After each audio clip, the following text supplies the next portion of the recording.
안녕하세요. 닥터잉글리시입니다. 자, 이번 시간은 제10강 가정법에 대해서 배울 시간입니다.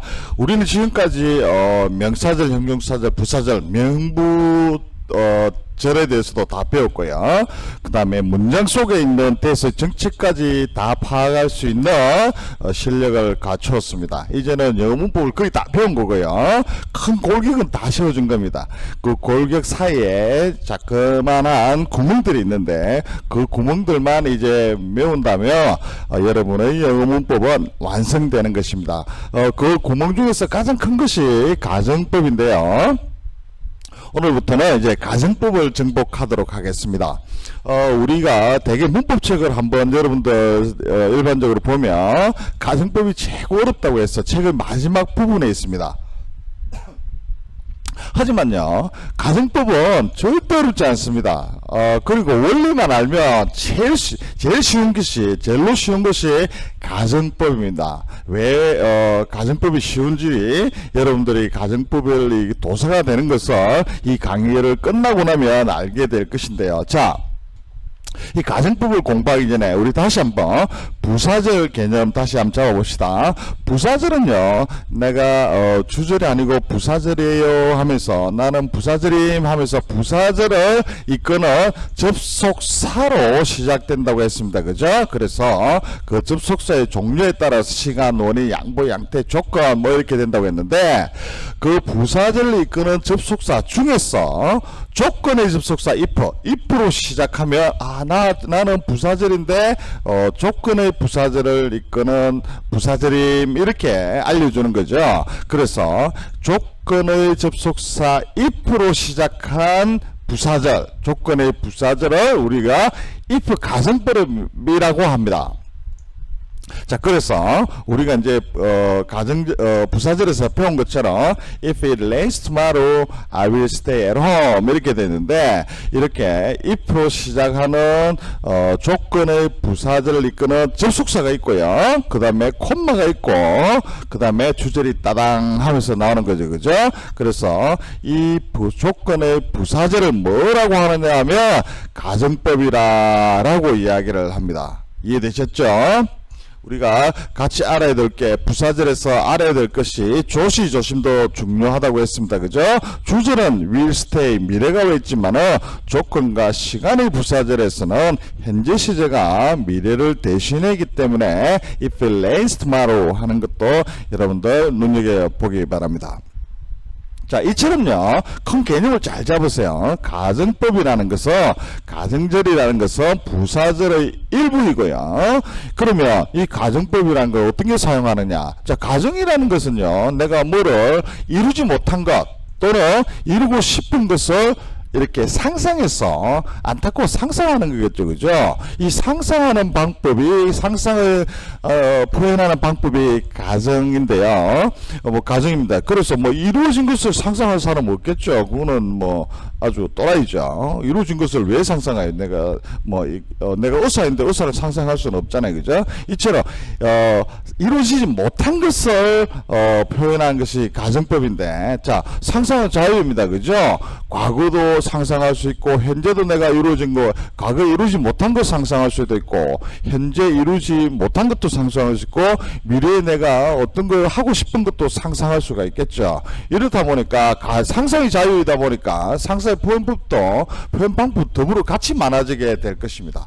자, 상상은 자유지만 상상을 표현하는 방법에는 규칙이 있습니다. 왜냐하면 우리가 글을 아무렇게나 써놓으면 이게 가정인지 언지도 모르겠죠. 그죠? 그래서 문법이라는 것은 의사소통을 오해 없이 전달하기 위한 것이 문법이기 때문에 이 상상을 표현하는 것에는 규칙이 있다 이 말입니다. 그 규칙이 뭔가면요, 자, if 가정법입니다. 우리가 여러가지 상상의 표현 방법 중에서 만약 뭐뭐 한다는 뜻을 가진 것이 if 가정법에 여러가지가 있을 수 있습니다. 하지만 if로 시작하는 가정법, 즉 조건의 부사절 중에서 접속사가 if가 이끄는 것을 우리가 if 가정절 또는 if 부사절이라고 합니다. 같은 말이에요. if로 시작하는 부사절인데 이거는 if는 가정을 뜻하기 때문에 if 가정절 이렇게 말하고요. 우리가 if 가정절 또는 if 부사절은 가정할 때 가정법 중에서 가장 흔히 많이 사용되고 대표 주제이다 보니까 우리가 가정법이라고 그냥 이야기하는데 정확하게 말한다면 if 가정법이라고 하는 것이 더 정확합니다. 왜냐하면 if 외에 다른 조건의 부사절을 이끄는 접속사를 써버리면 그거는 if 가정법이 아니기 때문인 거예요. 이런 전체적인 개념 반드시 잘 이해하기 바라고요. 자, 그러면 이 if 가정법은 이제 크게 상상은 자유니까 크게 네 가지로 분류할 수 있어요. 가정법 과거 완료, 가정법 과거, 가정법 현재, 가정법 미래 이렇게 여러 가지로 상상할 수가 있겠죠. 그래서 가정법 과거 완료 또는 뭐 대각으로 해도 크게 상관없습니다. 가정법 과거 완료, 대각은 과거에 대한 상상이고 과거는 가정법 과거는 현재에 대한 상상이고 현재는 미래, 미래는 약간 좀 특이한 것이 있는데 미래 플러스 어떤 의지 이런 것들이 있습니다. 자, 이런 것들 지금 현재 어려워 보일지 모르지만 차분하게 진도를 나가면서 하나씩 얘네들을 도장 깨게 하면요 아주 쉽습니다. 자, 먼저 그러면 가정법 현재부터 알아볼게요. 자, 처음에 방금 말씀드린 것처럼 어법, 문법이라는 것은 의사소통을 오해 없이 전달하는 것에 관한 약속이기 때문에 일반적인 문장과 가정에서 말하는 문장이 똑같다면 의사소통에 약간 오해를 줄 수가 있겠죠. 그죠? 그래서 나는 가정에서 말하는 가정의 부사절임 하면서 알려주기 위해서 반드시 부사절의 앞에는 if를 사용하고요. 부사절 이끄는 접속사 if를 사용하고요. 주절에는 조동사 will을 엮고 시제는 if 부사절 조건절의 동사에 따라 결정하자라고 한 것이 가정법입니다. 자, 이 말이 좀 어려울 수 있는데요. 이 말이 좀 어려울 수 있는데 아주 원리는 간단합니다.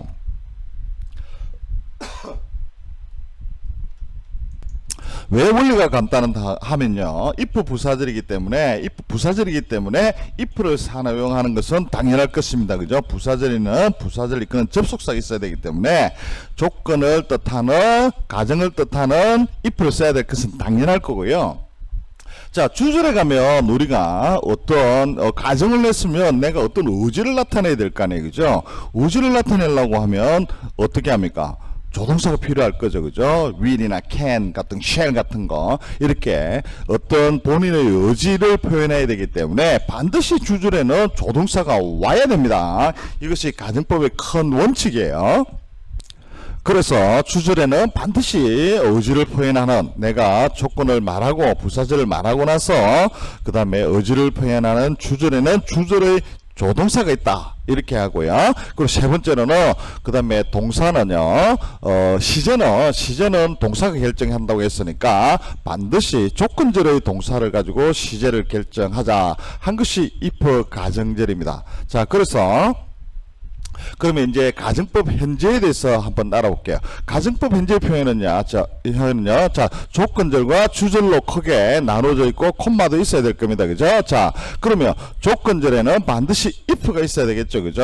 if 있고 시제는 동사, 가정법 현재이기 때문에 if절의 동사가 시제를 결정한다고 했으니까 시제는 현재가 될 것이고 주절에는 반드시 동사가 와야 되는데 동사가 오기 전에 조동사가 있고 그 다음에 동사가 와야 됩니다. 범죄는 자동적으로 동사 원형이 되겠죠. 왜? 조동원이잖아요. 조동사 다음에 동사 원형을 써야 되기 때문에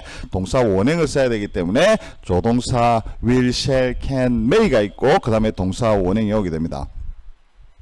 자, 그래서 다시 한번요. if 가정법의 표현은 조건절에 if가 있고 동사는 가정법 현재이기 때문에 조건절의 동사 원형 현재를 써야 되고 주절에는 동사가 있어야 되는데 조건절의 시제에 맞게 조동사의 현재형 will, can, may, shall을 써야 되는 겁니다. 자, 여러분 우리가 can you help me, would you help me, 그 다음에 could you help me 이렇게 단문일 때는 will이나 would를 같이 쓰고 can이나 could를 같이 쓸 수 있는데 복문이 될 때는요, 복문이 될 때는 이때는 같이 쓰면 안 돼요.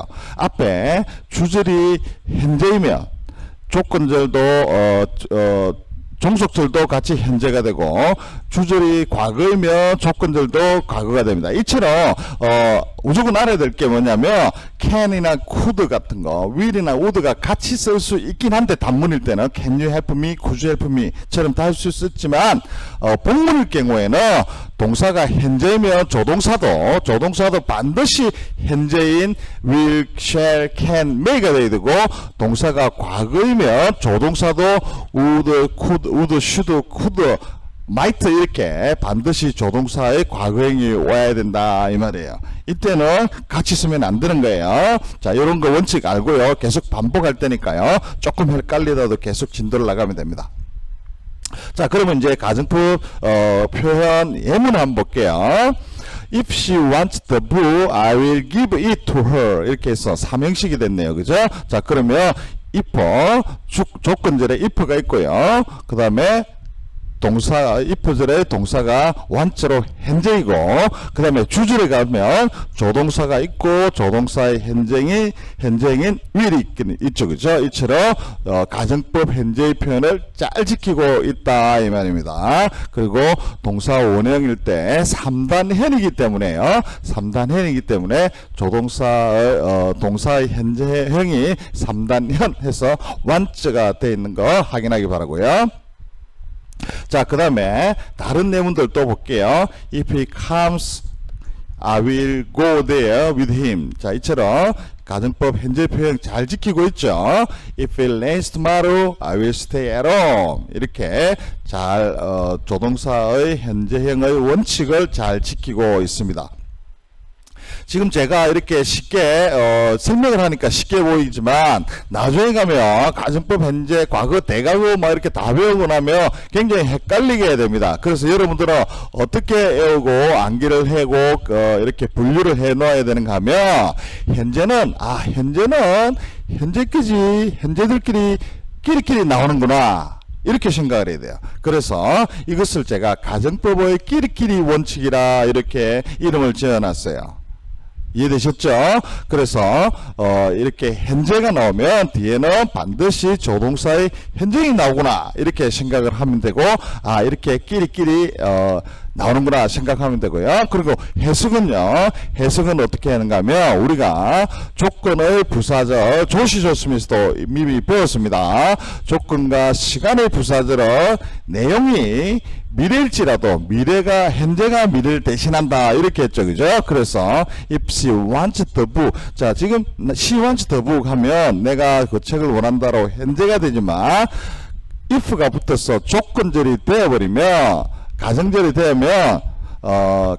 되어버리면 이때는 이 현재가 미래로 해석을 합니다. 네가 그 책을 원한다면, 지금 원하는 게 아니고 원한다면 I will give it to her. 내가 그녀가 그 책을 원한다면 나는 그녀에게 그 책을 줄 것이다. 이렇게 미래로 해석합니다. If it rains tomorrow, 지금 비 오는 게 아니고요. 내일 비가 오더라도 내일 비가 온다면 I will stay at home 이렇게 해석은 미래로 하는 거예요. 그래서요. 가정법의 해석 원칙은 종속절과 주절의 끼리끼리 원칙으로 인해서 힘이 합쳐졌겠잖아요. 끼리끼리 뭉쳐서 힘을 합쳤으니까 힘이 씌어졌잖아요. 그러면 앞으로 나가야 되겠죠. 한 걸음 앞으로 해서 고고싱 원칙입니다. 그래서 종속절의 현재와 주절의 현재가 힘을 합쳐서 미래로 해석한다 이거예요. 자, 이 두 가지 원칙만 안다면 가정법은 끝입니다. 이게 큰 원칙이기 때문에 모든 가정법에서 이 원칙이 계속 적용이 될 겁니다. 글을 쓸 때는 끼리끼리 원칙, 해석을 할 때는 한 걸음 앞서서 고고싱 원칙, 이 두 가지를 알고 있으면 가정법은 끝이다 이거예요. 자, 이 두 가지 원칙이 얼마나 중요한지 실전 문제를 풀어보면 알게 될 겁니다. 자, 알맞은 것을 고르세요 이렇게 됐는데요.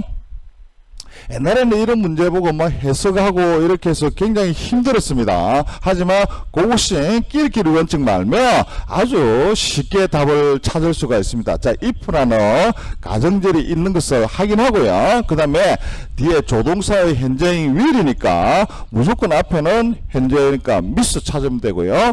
자, 그 다음에 he learns, 가정절인데 learns니까 현재잖아요. 그러면 주절의 조동사도 will이 될 것이고, 자, 여기도 will 해서 will 있네요. 그러면 she come 하면 안 되고 3단이기 때문에 comes 이렇게 하면 됩니다. 그죠?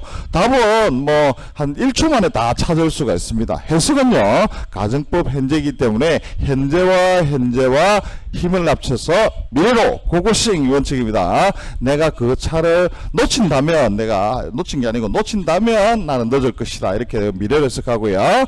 그가 달린다면 그는 그 시간 안에 그게 도착할 것이다. 이렇게 됐고요. 그가 온다면, 오지 않았지만 온다면 우리는 나갈 것이다. 이렇게 미래로 고고싱 원칙을 적용하면 아주 쉽게 됩니다. 어때요? 가정법 끼리끼리 원칙 공식 하니까 너무너무 쉽죠?